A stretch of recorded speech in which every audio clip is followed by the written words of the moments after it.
begin with our top story, which takes us to Iran, where Supreme Leader Ayatollah Ali Khamenei says the missile attacks on 2 U.S. bases in Iraq are a slap on the face of America. Addressing a ceremony in Qom, Khamenei said America brought instability and destruction to the region.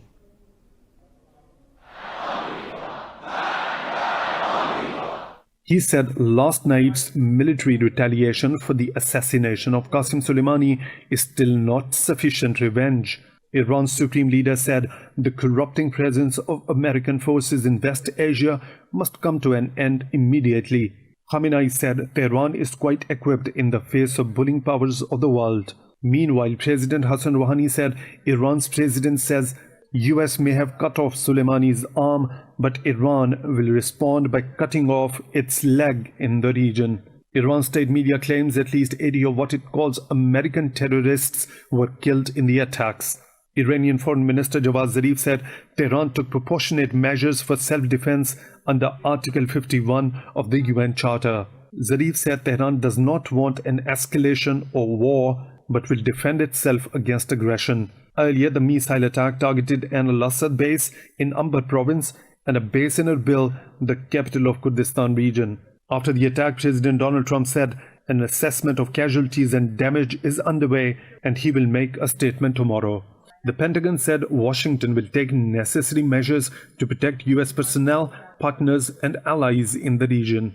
US Secretary of Defense Mark Esper said Washington does not seek conflict but will respond forcefully if necessary. Well, in response to Iran's attacks on U.S. bases in Iraq, several governments are preparing for the evacuation of their citizens.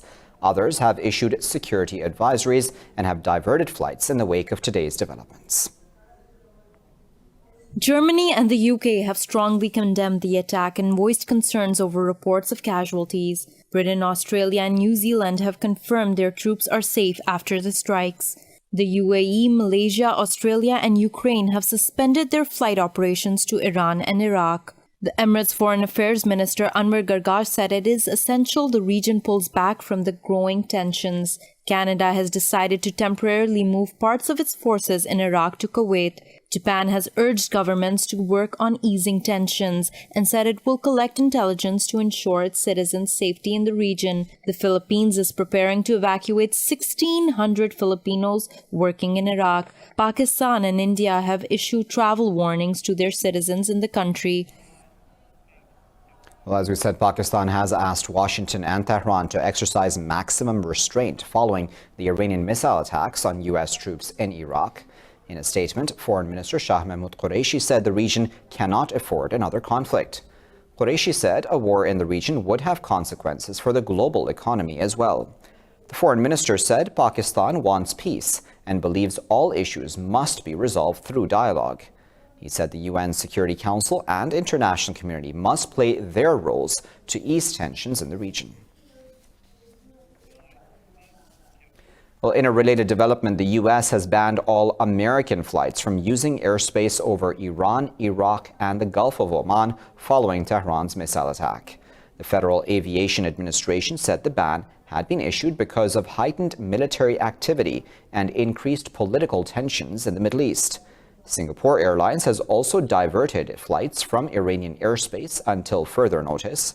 Egypt's flag carrier said it is suspending flights to Baghdad for 3 days. The International Air Transport Association has also issued a statement reminding countries of their obligation to communicate potential risks to civil aviation. Earlier, Washington warned ships across Middle Eastern waterways of the risk of Iranian action. Back to Iran itself, where slain Commander Qasem Soleimani has been buried in his hometown of Kerman. The burial was delayed yesterday after a stampede at the funeral procession killed at least 56.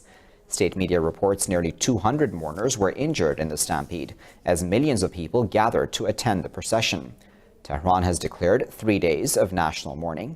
Soleimani was widely considered the second most powerful man in Iran behind Supreme Leader Ali Khamenei.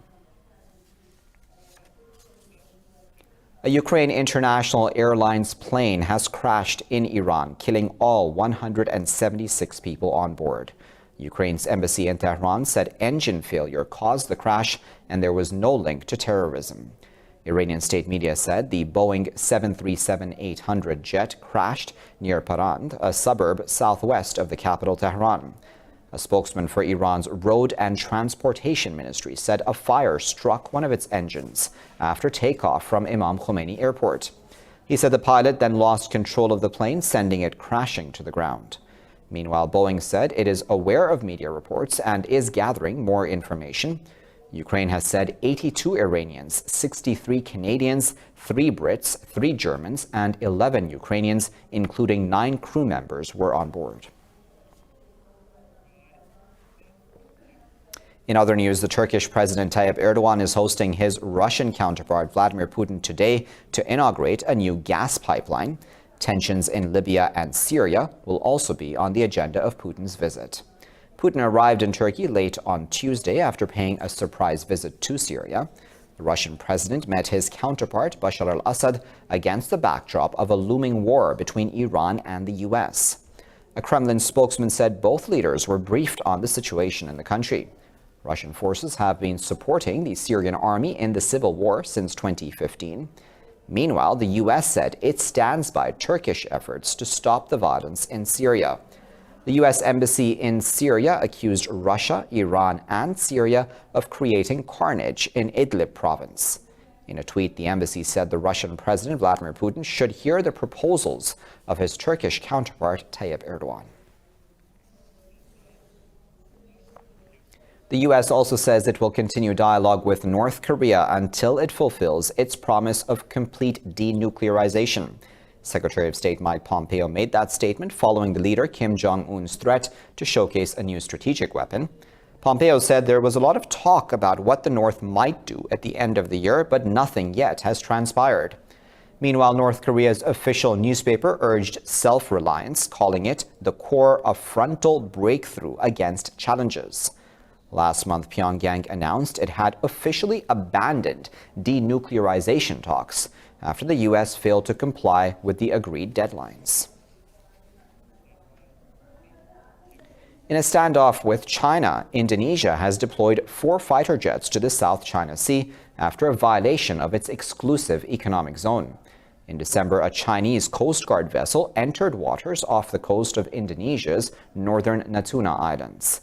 Air Force spokesman Fajar Adrianto said 4 F-16 jets were flying over the islands.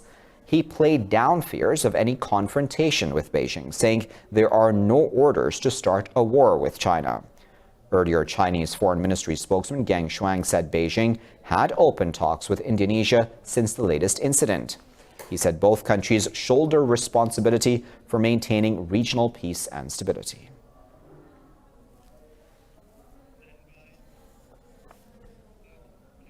Indian police have filed a case against performer Mahik Mirza Prabhu for holding a Free Kashmir placard. Prabhu held the banner during a demonstration at Mumbai Gateway against attacks on students in New Delhi.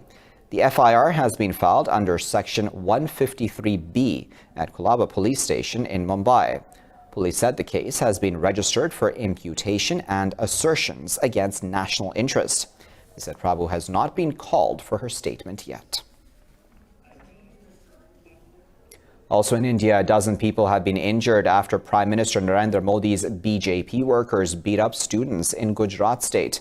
The victims were holding a peaceful protest against the mob attack on Jawaharlal National University in New Delhi. Police said the BJP's student wing, Akhil Bharatiya Vidyarthi Parishad, attacked the students. Meanwhile, protests, against the attack continue in New Delhi, Hyderabad, Chennai, and other cities of India. The masked mob attacked the campus on Sunday night and tortured students, leaving 34 injured.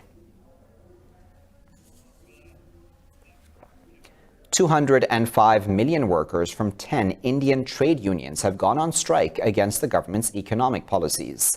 The strike, named Bharat Bandh, meaning closing India, has been called in protest at disinvestment, privatization, and labor reform plans. The trade unions have made 12-point demands related to the minimum wage and social security, among others. Protesters have also blocked main roads and railway tracks in some cities in West Bengal state. Indian media say banking and transport systems have been hit by the nationwide strike. Elsewhere, U.S. Senate Republicans may press ahead with setting the rules for President Donald Trump's impeachment trial. Republican Senator Mitch McConnell said he is ready to ignore Democratic calls to assure witnesses can be called. McConnell said his majority caucus could pass a set of rules for the trial unilaterally. The Republican senator said the issue of witnesses and documents will be addressed later and not before the trial begins. He objected to House Speaker Nancy Pelosi withholding the articles of impeachment. It is a rule of impeachment in the Senate that we must receive the papers.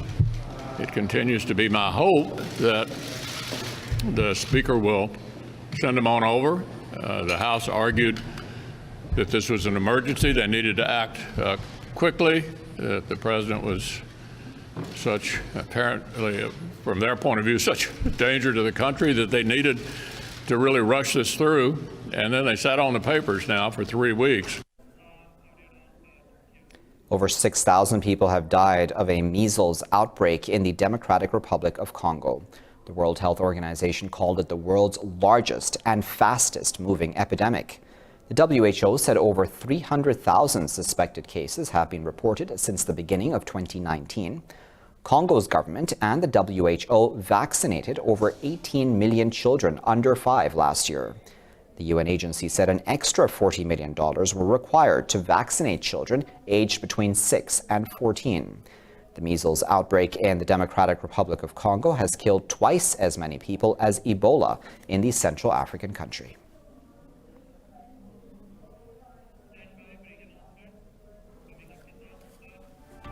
Coming up next in this news bulletin, we'll tell you about a country blessed with mesmerizing locations.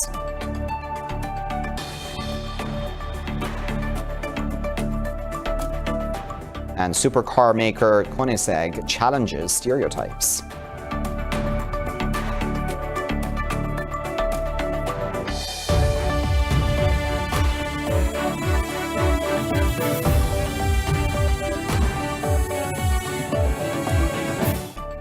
Welcome back. Japan has sought Lebanon's help in the case of former Nissan Motor chairman Carlos Ghosn.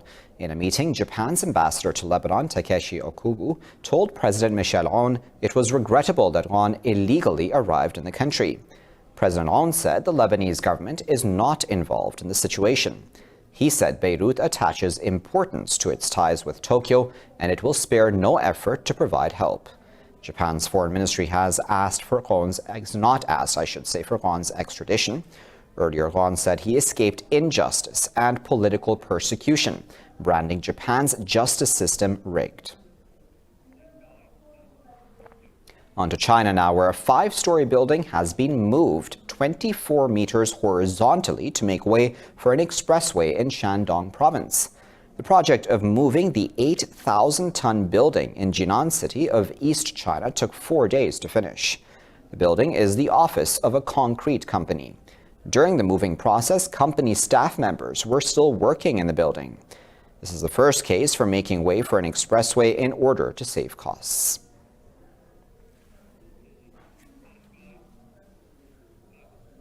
US-based business magazine Forbes has listed Pakistan among the best under-the-radar places to visit in 2020. In its The Not Hot list, Forbes has outlined places that are off the beaten path and provide an escape from everyday life. Citing award-winning adventure travel company Wild Frontiers, the magazine writes Pakistan has become an increasingly attractive destination. It said with the royal visit of the Duke and Duchess of Cambridge, the destination will continue to be one to watch.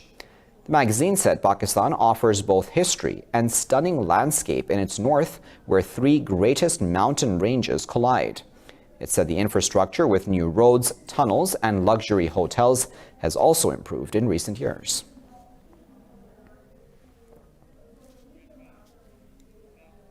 For a quarter of a century, Koenigsegg has been making supercars for a niche market typically reserved for Italian luxury brands.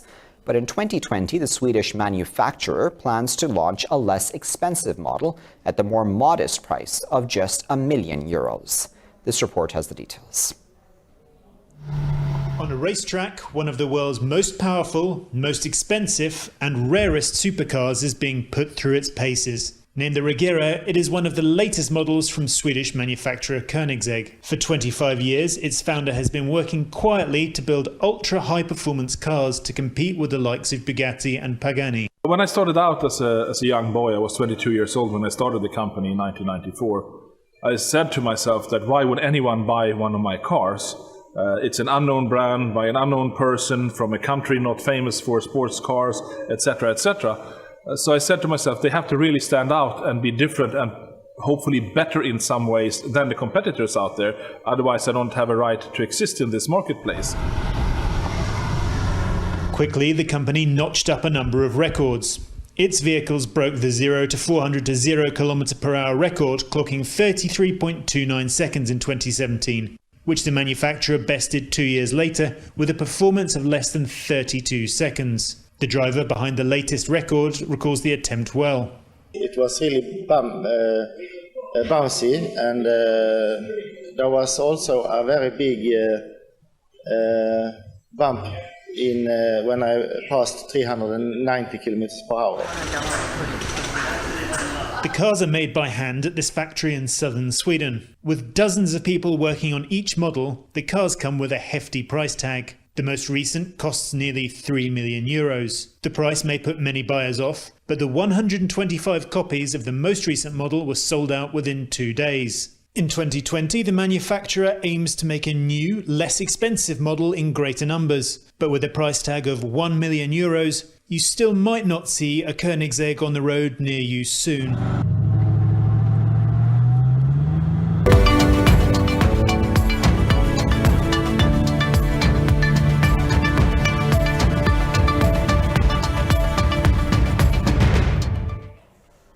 Beijing says it will further deepen cooperation with Islamabad for greater development of the China-Pakistan economic corridor. In a media briefing in Beijing, the Chinese Foreign Ministry's spokesperson Gang Shuang said this will deliver more benefits to the people of both states. He said an amended protocol to the bilateral free trade agreement entered into force last month. Gang said the protocol upgrades and revises the contents of the original pact on market access and tariff reduction schedules.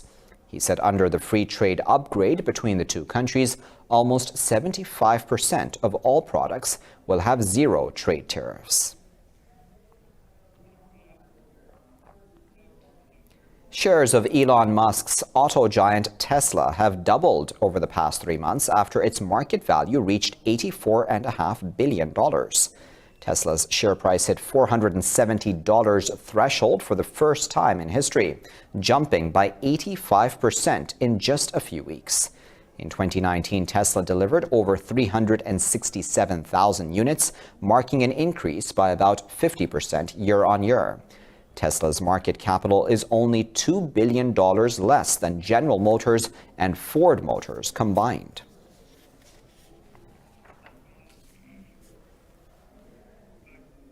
Oil prices have surged over 4% at their high in early trade after Iran launched ballistic missiles on U.S. military bases in Iraq. U.S. WTI crude oil spiked over 4.5%, its highest level since April. International benchmark Brent crude rose over 4%, touching nearly $72 per barrel, its highest since September.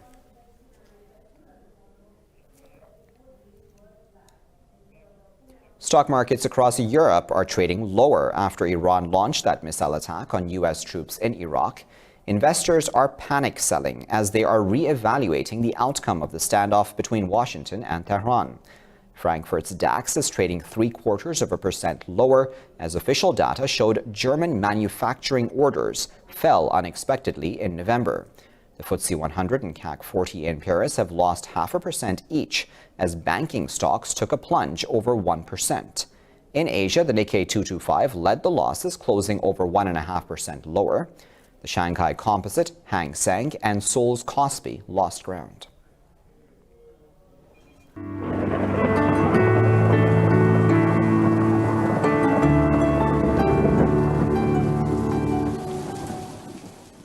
Time now to find out what the weather is like around the world.